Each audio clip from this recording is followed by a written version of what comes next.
Hello, hello, hello. Good afternoon.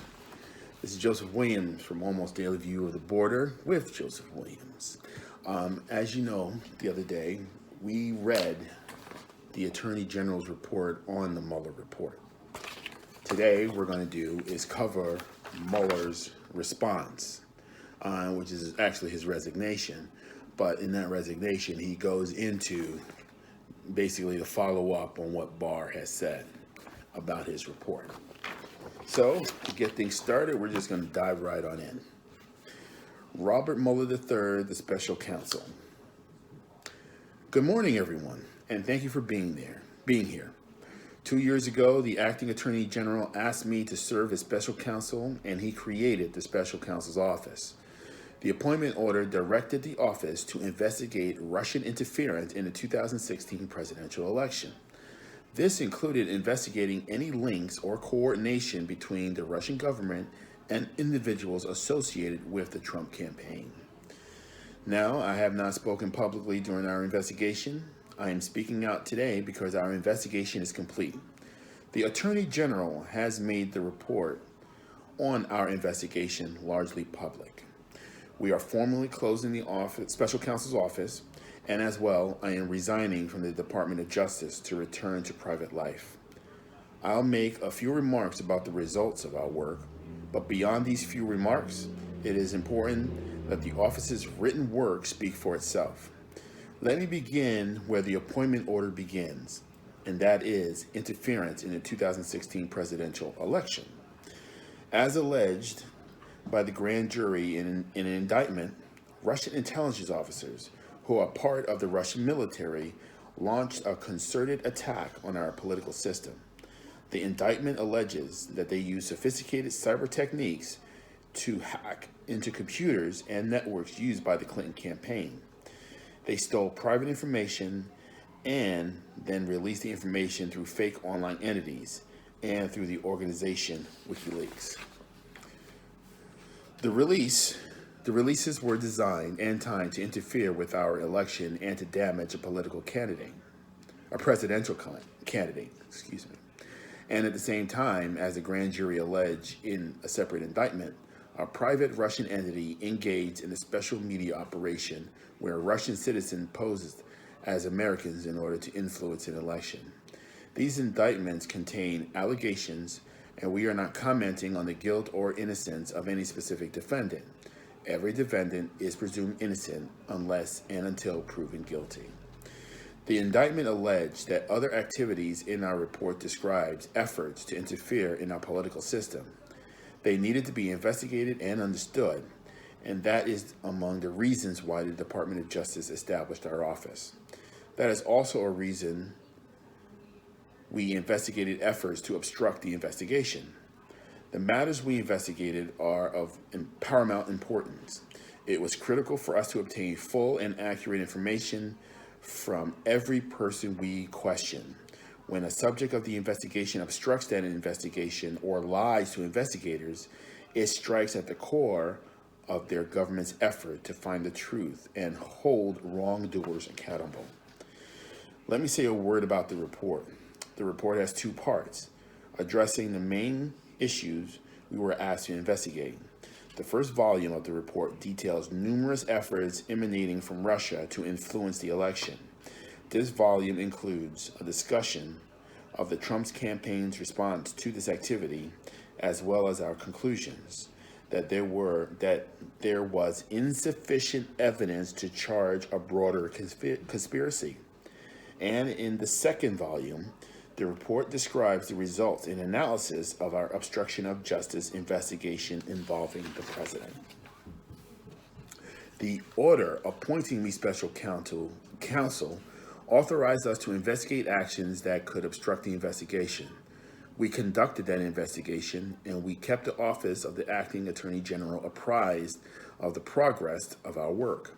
And as set forth in the report, after the investigation, if we had confidence that the president clearly did not commit a crime, we would have said so. We did not, however, make a determination as to whether the president did commit a crime. The introduction of the Volume 2 of our report explains that decision. It explains that under long-standing department policy, a president cannot be charged with a federal crime while he is in office. That is unconstitutional. Even if the charge is kept under seal and hidden from public view, that too is prohibited. A special counsel's office is part of the Department of Justice, and by regulation, it was bound by the department policy. Charging the president with a crime was therefore not an option we could consider. The department's written opinion explaining the policy makes several important points that further informed our handling of the obstruction investigation. Those points were summarized in our reports, and I will describe the two of them to you. First, the opinion explicitly permits the investigation of a sitting president because it is important to preserve evidence while memories are fresh and documents available. Among other things, that evidence could be used if there were co-conspirators who could be charged now. The second, the opinion says the Constitution requires a process other than the criminal justice system to formally accuse a sitting president of wrongdoing, and beyond department policy, we were guided by principle of fairness.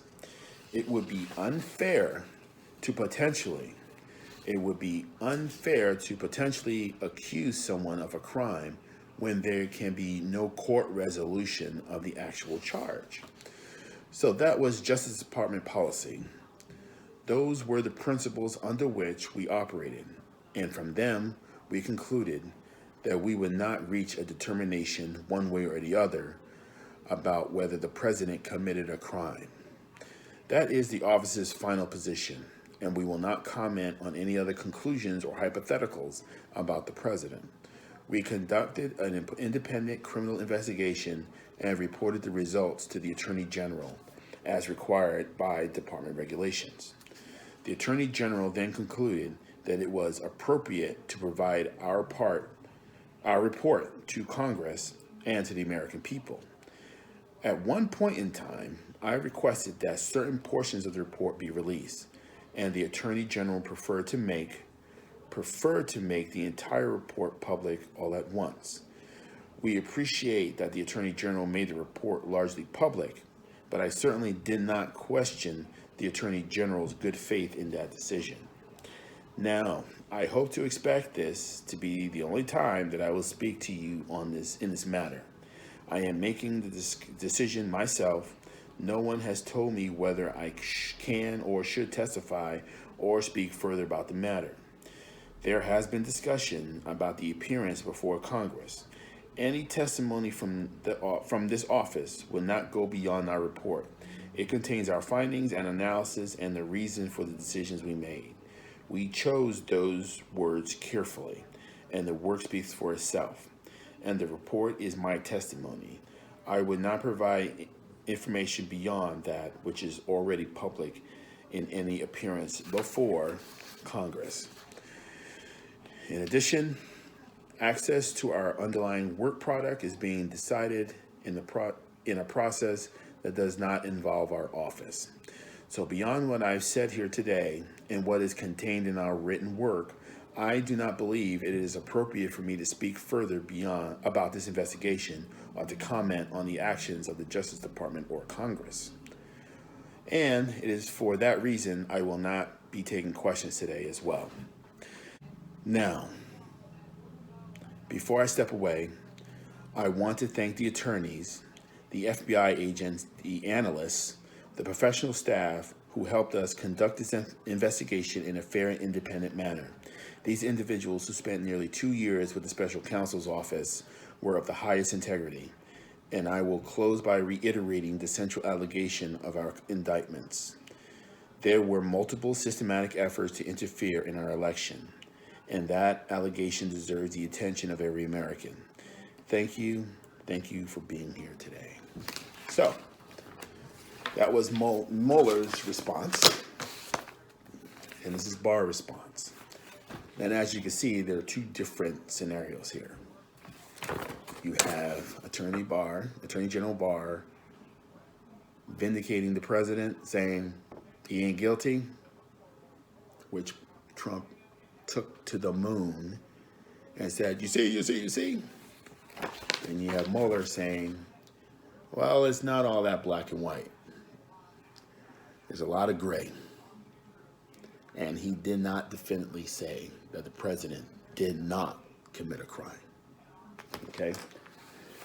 Now, this is the 2000 memorandum he was talking about, the Attorney General's Office of Legal Counsel memorandum about a sitting president's amenability to indict and criminal prosecution. I just want to read the first paragraph first because there were actually 40 somewhat pages in regard to this memorandum. And it states, the indictment or criminal prosecution of a sitting president would unconstitutionally undermine the capacity of the executive branch to perform its constitutional assigned functions. Now, my biggest concern with this is that if you have a question about whether the President of the United States actually committed a crime, wouldn't that undermine the capacity of the executive branch to perform its constitutionally assigned functions? Because if you're living with that question all along, then you got to keep saying in your head, is this guy for real? Can I trust him to make decisions based on the fact that we have questions about whether or not he committed a crime? I mean, he is the one guy that says he can be on Fifth Avenue, shoot somebody, and people still vote for him. I'm just saying. It's just in my brain.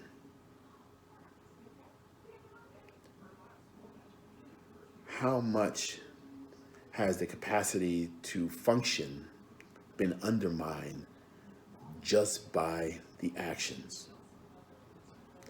Well, maybe one day, once we finish the Mueller report, we'll read through this, because after reading it, it'll make a lot of things clear once we get through the Mueller report. And it's going to be brain busting, because this 2000 report memorandum to the Attorney General is based on the original memorandum back in 1973, which is from Nixon. Okay, so there's history here, and this is another almost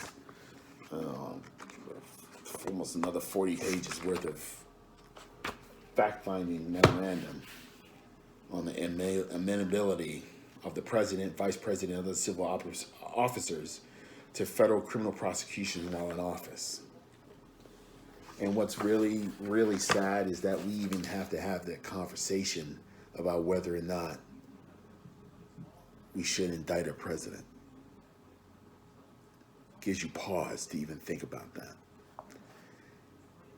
And the fact that there are people out there advocating for him to let it go when these things have to be resolved in order for us to gain confidence back that the president should be a straight guy, shooting straight and narrow. So, with that being said, we'll get back to those two later. Here is Volume 1 of the Mueller report, which is actually the report on the investigation into Russian interference in the 2016 presidential election. This is Volume 1. And this here, Volume 2. Now, one of the biggest concerns is that how long is it going to take to read through this thing? And I think some say it'll take 24 hours or so. But what we're going to do is we're going to take it in chunks, so that give us time to digest the food. Because once your brain starts overloading, it kinds of short circuits, and then you're not really able to process the information. So I'm going to be breaking it up in maybe half-hour increments, and then maybe run a little longer based on the information that you read through. So with that being said, we will go through the first part, which is the table of contents. Wow, table of contents. Okay, because that in itself is a few pages long because of all the information that's in it. So, the report on the investigation into the Russian interference in the 2016 presidential election, Volume 1 of 2. Special Counsel Robert S. Muller III submitted pursuant to 28 CFR 600.8C, Washington, D.C., March 2019. Okay, second page pretty much blank, which is probably the back page of the cover. Now we have our table of contents of Volume 1. And then, good bit. So, table of contents of Volume 1. Introduction to Volume 1, which is page 1. Executive summary of Volume 1, which will be page 4. Section 1, the Special Counsel's investigation on page 11. Section 2, Russian active measures, social media campaign, page 14. Part A, structure of the Internet Research Agency, which is page 15. B, funding and oversight from Concord to Progozhin, which is page 16. C is the IRA targets U.S. election on page 19. C1, the IRA ramps up U.S. operation as early as 2014 on page 19. C2, U.S. operations through the IRA controlled social media accounts, which is page 22. C3, U.S. operations through Facebook, which is page 24. C4, U.S. operations through Twitter, page 26. C4A, individualized accounts, which is 26. C4B, IRA botnet activities, which is page 28. C4, is C5. U.S. operations involving political rallies, 29. C6, targeting and recruitment of U.S. persons, 31. C7, interactions and contacts with the Trump campaign, which is page 33. C7B, contact with Trump campaign officials in connections and to rallies, page 35. Section 3, Russian hacking and dumping operations on page 36. Section A, GRU hacking directed at the Clinton campaign, 36. A1, GRU units target the Clinton campaign, 36. A2, intrusions in the DCC and DNC networks, 38. On 2A, initial access on page 38. B, implementation of malware on DCCC and DNC networks, 38. 2C, theft of documents from the DNC and DCCC networks, 40. B, Section B, dissemination of the hacked materials, 41. B1, DC leaks, 41. B2, Lucifer 2.0, 42. D3, use of WikiLeaks, 44. 3A, WikiLeaks expressed opposition toward the Clinton campaign, 44. WikiLeaks first contact with Guccifer 2.0 and DC Leaks, 45. C. The GRU's transfer of stolen materials to WikiLeaks, 45. D. WikiLeaks statement WikiLeaks statements dissembling about the source of stolen materials, 48. Additional GRU cyber operations, 49. C1. Summer and fall 2016 operations targeting Democratic-linked victims, 49. C2. Intrusions targeting the administration of U.S. elections, 50. D. Trump campaign and the dissemination of hacked materials, 51. Now, D1 is redacted, okay? Harm of ongoing matter, I believe, is HOM. So I believe that's an acronym for harm to ongoing matter. So D1A background, which is 51. D1B contacts with the campaign about WikiLeaks, which is 52. D1C, which is redacted for harm to ongoing matter. D. WikiLeaks October 7, 2016 release of stolen Podesta email, 58. E. Donald Trump Jr.'s interaction with WikiLeaks, 59. 2. Other potential campaign interests in Russian hacked materials, 61. Henry Akinasi, also known as Henry Greenberg, 61. Campaign efforts to obtain deleted Clinton emails, 62. Part 4, Russian government links to contacts with the Trump campaign, 66. Section A, campaign period, September 2015 through November 8, 2016, page 66. 1. The Trump Tower Moscow Project, 67. Section A, Trump Tower Moscow venture with the Korokus Group, 2013-2014, page 67. Communications with IC, Expert Investment Company, and Grigory Retikovsky, I'm sure I pretty much got that wrong, summer and fall 2015, 69. Letter of intent and contacts to Russian government, October 15, 2015 through January 2016, page 70. Trump signs the letter of intent on behalf of the Trump Organization, page 70. Post LO1 contacts with individuals in Russia, 72. Discussion about Russia travel by Michael Cohen or candidate Trump, December 15th through June 2016, page 76. Sater's overtures to Cohen to travel to Russia, 76. Candidate Trump's opportunities to travel to Russia, 78. George Papadopoulos section, on section 8, page 80.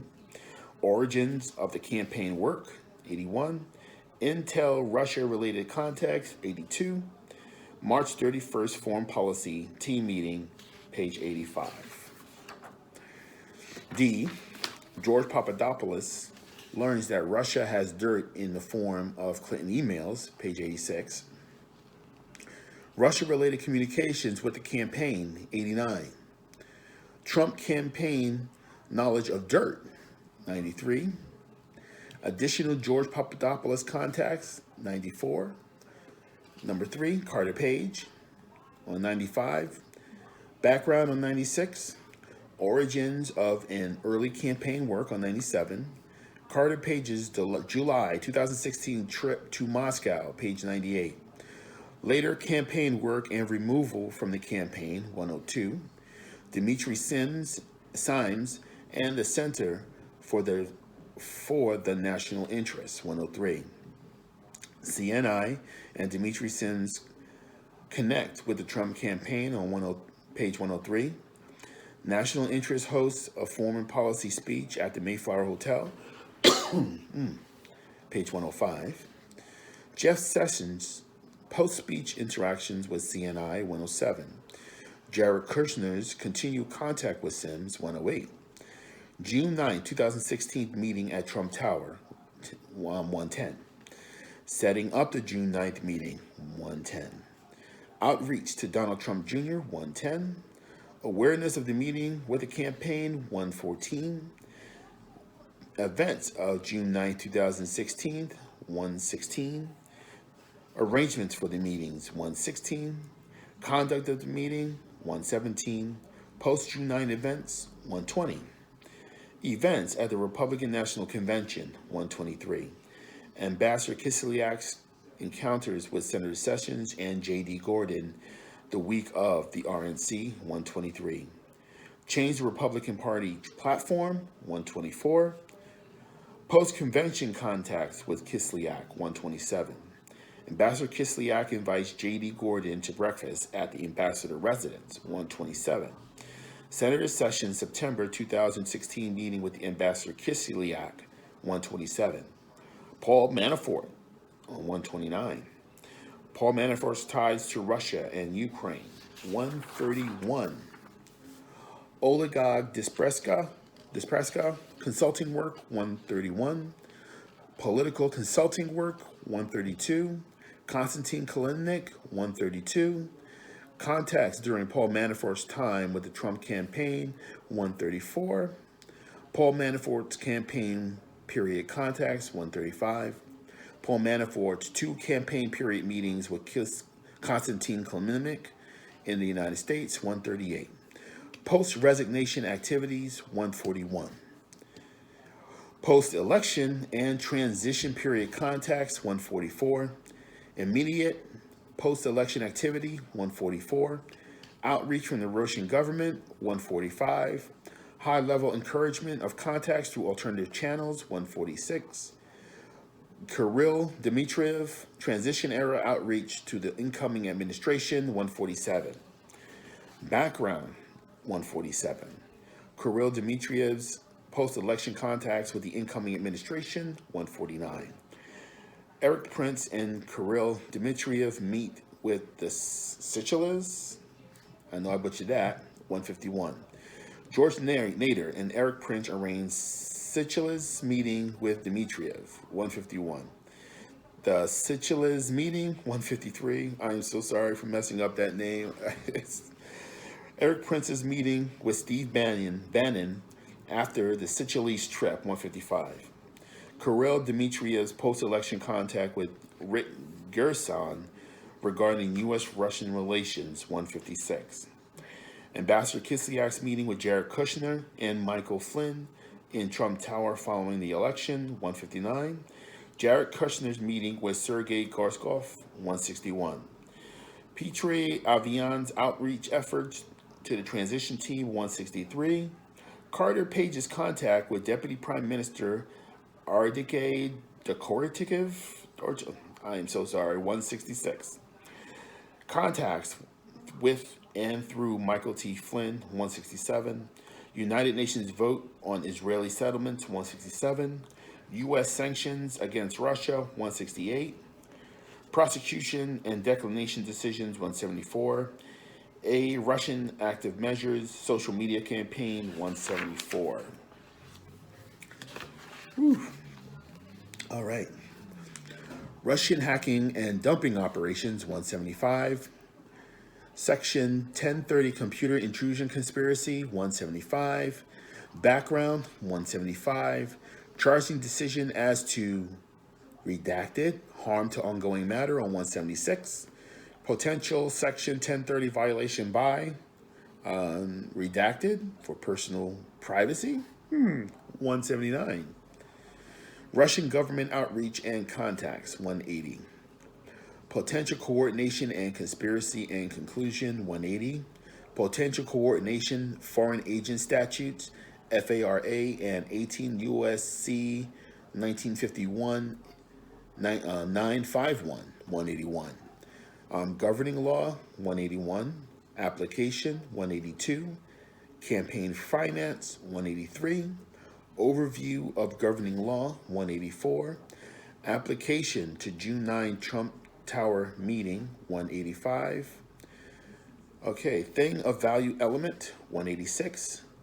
willfulness, 187, difficulties in valuing promised information, 181, application to WikiLeaks, harm to ongoing matter, redacted, 188, questions over harm to ongoing matter, redacted, 189, willfulness, 190, constitutional consideration, 190, analysis, harm to ongoing matter, redacted, 190, false statements and obstruction of the investigation, 191, overview of governing law, 191, application to certain individuals, 192, George Papadopoulos, 192,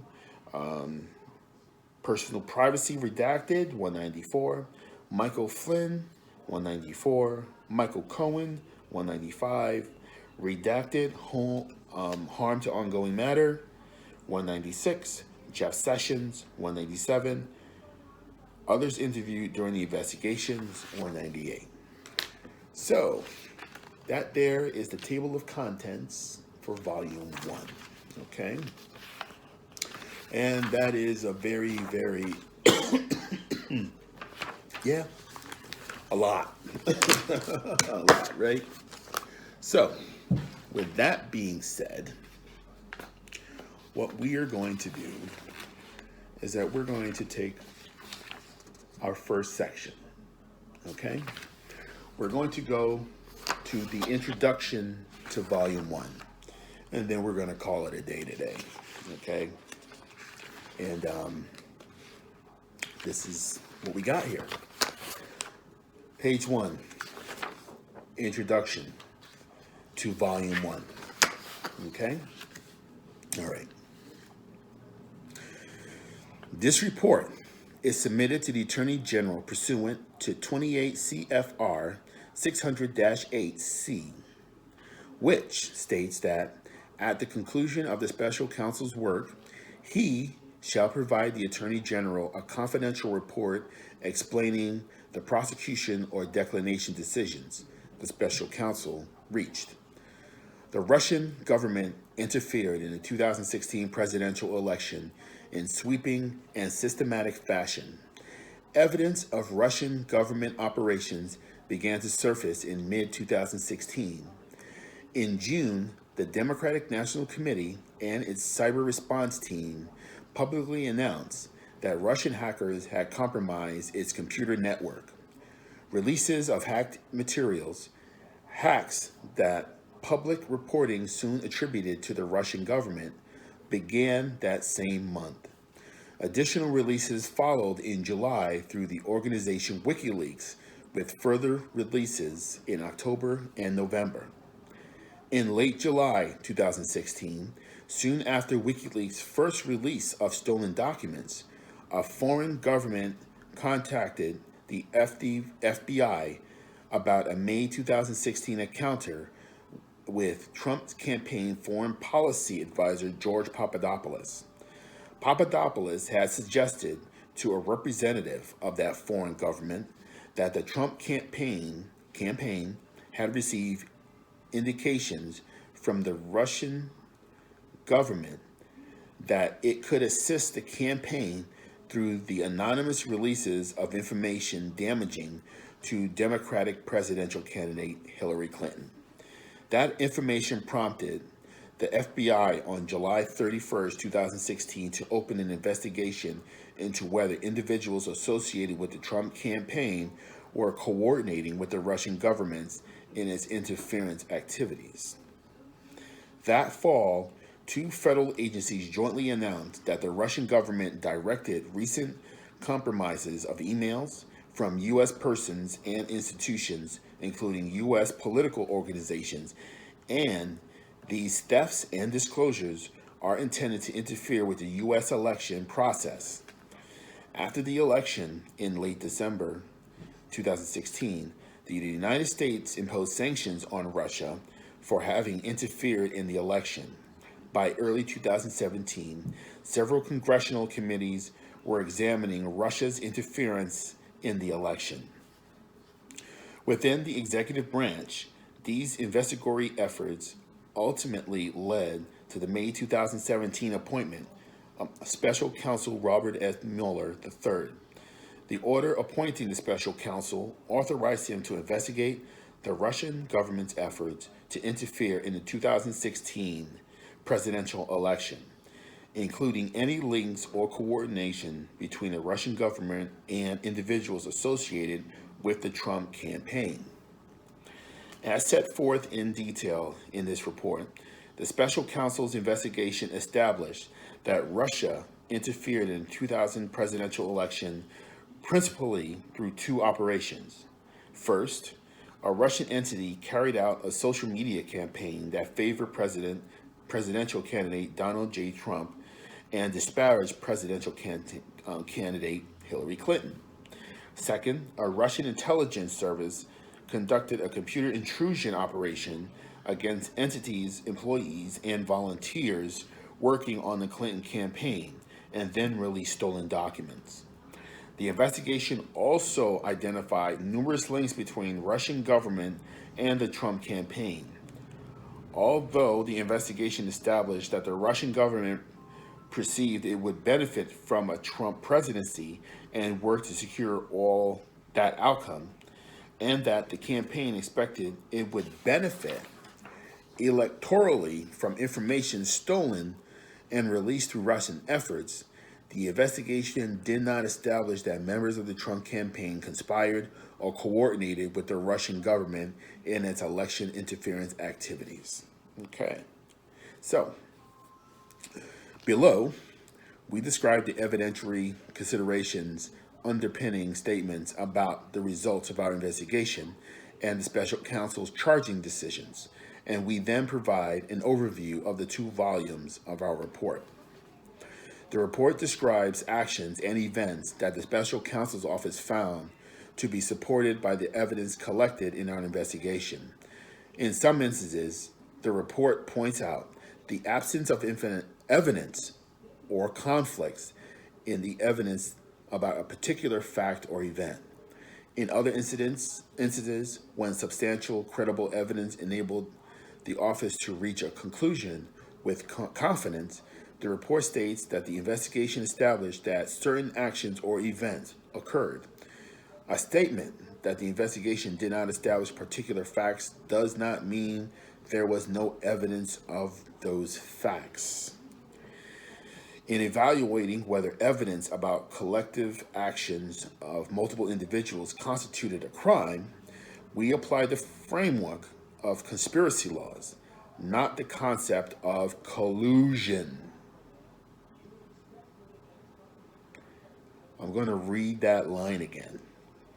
Okay, just going to read it again. In evaluating whether evidence about collective action of multiple individuals constituted a crime, we apply the framework of conspiracy law, not the concept of collusion. Very important to remember that. In doing so, the office recognized that the word collude was used in communications with the acting attorney general, confirming certain aspects of the investigation's scope, and that the term has frequently been invoked in public reporting about the investigation. But collusion is not a specific offense. Okay, let me start that again. But collusion is not a specific offense or theory of liability found in the United States Code, nor is it a term of art in federal criminal law. For those reasons, the office's focus in anything questioning of joint criminal liability was on conspiracy as defined by federal law. In connection with that analysis, we addressed the factual question whether members of the Trump campaign coordinated, a term that appears in the appointment order, with Russian election interference activities. Like collusion, coordination does not have a settled definition in federal criminal law. We understood coordination to require an agreement, tact or express, between the Trump organization and the Russian government on election interference. That requires more than 2 parties taking actions and were informed by or responsive to the other's actions or interests. We apply the term coordination in that sense when stating in the report that the investigation did not establish that the Trump campaign coordinated with the Russian government in its election interference activities. The report on an investigation consisted of 2 volumes. Volume 1 describes factual results of the special counsel's investigation of Russia's interference in the 2016 presidential election and its interactions with the Trump campaign. Section 1 describes the scope of the investigation. Sections 2 and 3 describe the principal ways Russia interfered in the 2016 presidential election. Section 4 describes links between the Russian government and individuals associated with the Trump campaign. Section 5 sets forth the special counsel's charging decisions. Volume 2 addresses the president's actions toward the FBI investigation into Russian interference in the 2016 presidential election and related matters, and his actions toward the special counsel's investigation. Volume 2 separately states its framework and the considerations that include that guide that investigation. So, I just have a real serious question. Why didn't Barr just release this? Really? Because this pretty much explains a lot of what he was trying to say, or maybe trying not to say about the report in regards to Trump, instead of just saying he's not guilty. You know? Because I think this would have pretty much would be able to be digested by the public and put a sort of a positive spin as to how complete the work was, instead of Barr's initial interpretation of it, in which he was able to spin for about 2 weeks and get the entire communities in a cluster, because he was framing it so that, of course, it looks good for the president. And that is very concerning. And I think the Attorney General did a disservice to us in regards to that, because Mueller was very specific and very thorough about explaining to exactly the scope of the report. And he did not need to interpret, because Mueller prepared it for him, which would have been very good for the country to hear, instead of 2 weeks of having Barr's letter erode the confidence of the report, or to cement it in a point of view that wasn't consistent to what the report was looking to establish. So, with that being said, we're going to close it out today. When we come back, we will begin with the executive summary of Volume 1, which will be page 4. And we've gone through a lot so far. All right, so get your rest, America. We got a lot of reading to do, and I'm hoping that you stick with me until the end, because it's going to be one heck of a ride. And I thank you for joining me. You have a good day, okay?